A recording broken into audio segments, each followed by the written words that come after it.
امیر المومنین سیدنا علی المرتضیٰ رضی اللہ تعالیٰ عنہ رشتے میں حضور پاک صلی اللہ علیہ وآلہ وسلم کے چچا زاد بھائی اور داماد ہیں، بھائی بھی ہے داماد بھی ہیں۔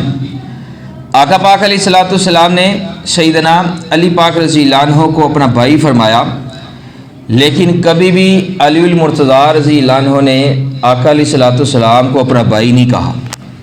پوری ہسٹری پڑھ کر دیکھ، کیوں؟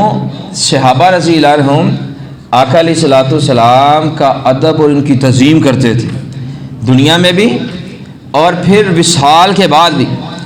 حضور غوث اعظم رضی اللہ تعالیٰ عنہ فرماتے ہیں کہ حضور پاک صلی اللہ علیہ وآلہ وسلم نے مجھے فرمایا، میرے بیٹے تم واز کیوں نہیں کرتے؟ تو فرماتے ہیں میں نے عرض کیا یا رسول اللہ صلی اللہ علیہ وسلم میں عجمی ہوں اور میں عرب کے سامنے کیسے تقریر کروں؟ تو آقا پاک علیہ الصلوۃ والسلام نے فرمایا اپنا منہ کھولو۔ میں نے منہ کھولا تو حضور پاک صلی اللہ علیہ وآلہ وسلم نے 7 مرتبہ اپنا لعاب دہن سے مجھے عطا فرمایا۔ پھر فرماتے ہیں میں نے سیدنا علی المرتضیٰ رضی اللہ عنہ کو دیکھا، آپ نے فرمایا بیٹا منہ کھولو۔ میں نے منہ کھولا تو آپ نے 6 مرتبہ اپنا لعاب دہن سے مجھے عطا فرمایا۔ تو میں نے عرض کیا حضور 7 مرتبہ کیوں نہیں؟ فرمایا رسول اللہ صلی اللہ علیہ وآلہ وسلم کی ادب کی وجہ سے۔